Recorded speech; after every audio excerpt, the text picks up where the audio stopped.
All right, our next speaker, Rick Noel, is working on his Advanced Communicator Silver designation, and this evening he'll be making a presentation from the Advanced Communicator series, Humorously Speaking. He's working on a 5 to 7 minute project. Project number 4, Keep Them Laughing. Now, he had me laughing earlier today. The interesting title of Freewheeling, his wheels were spinning so much before this meeting. No gears were engaged, though. So please be generous with your laughs as Rick attempts to keep you laughing with Freewheeling. Rick Noel.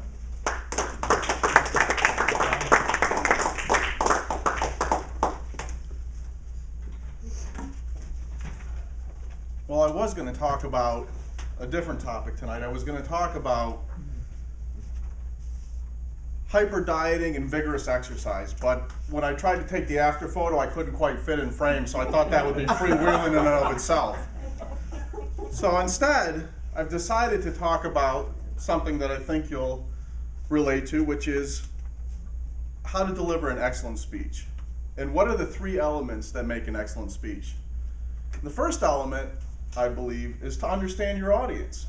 So for this example, audience is Toastmasters and guests interested in public speaking. So talking about 3 elements of a successful speech seemed like it would make sense. When you don't have the right thing to say, or you say the right thing to the wrong audience, bad things can happen.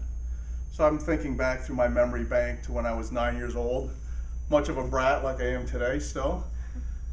And my mom was driving my sisters and I and my cousin and my aunt to the store, and she forgot something, ran back in the house, was all flustered, yelled at us kids. And I turned to my aunt and I said, "My mom's uncool." What kind of response did you think that garnered? Yeah, that was a bit of a tongue lashing, shall we say. Never forget that. But I was reminded by that because I said something that to another 9-year-old brat would probably garner some level of support or empathy. But when I said it to my aunt, who's my mom's sister, it got a very different response. The second element of speeches that are successful speeches is the ability to tell stories. And the reason that stories are so great is because we happen to be able to internalize stories, we can humanize stories, and most importantly, we can remember stories. So when we hear a story about something that comes to mind from my personal experience, when I was all of 2 years old, I was having Thanksgiving at my father's parents' house, my grandparents. And my grandfather apparently was taking what I estimated to be too much cranberry sauce. And I yelled across the table, "Save some!" And I'm reminded of that every Thanksgiving. So it's versus trying to recall how many days John's been a member of Toastmasters. He just darn told you. Can tell me. I challenge anybody to tell me how long John's been a member of Toastmasters. So you've got the difference between facts and figures versus stories. And stories tend to carry with us, at least the impactful ones, almost for a lifetime, or can be a lifetime. The third element of successful speeches is context.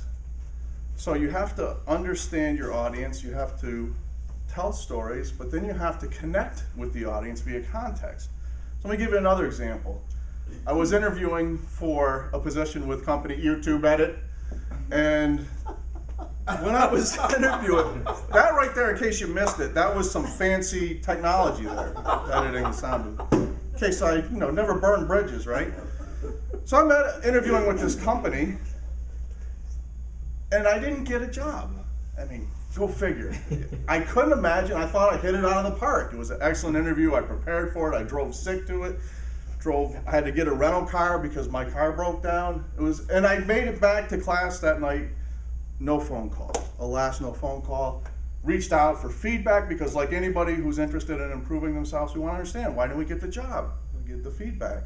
Well, when it didn't come, I got pretty upset. And like any other 20-year-old who's been rejected for a job that they really wanted, I reached out and lashed out using the national media.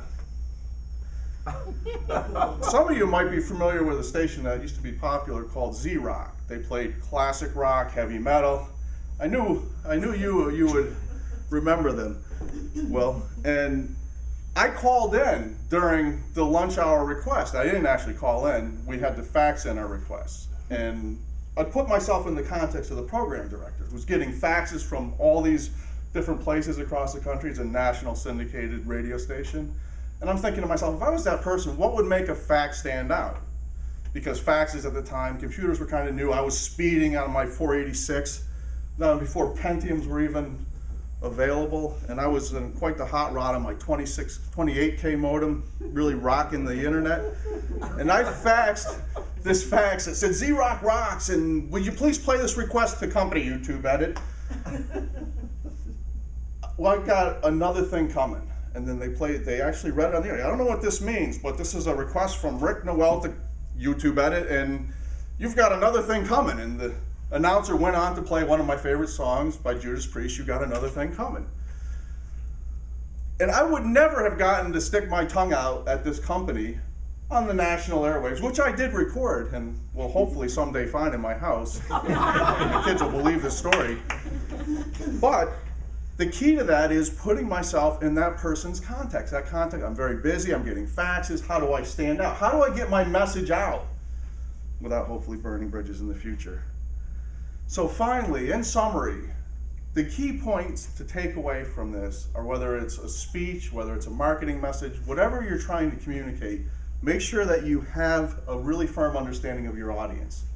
Don't talk about something your audience is not interested in.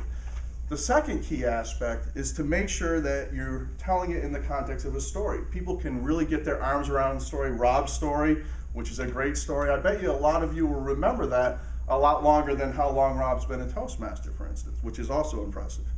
And then finally, the context. The context is what connects the audience with the story, and it's really the glue that holds everything together. If you can have those three pieces come together, you can give a really winning speech, a great marketing pitch. You can convince national radio to let you stick your tongue out at that employer that should have hired you but didn't. Mr. Toastmaster?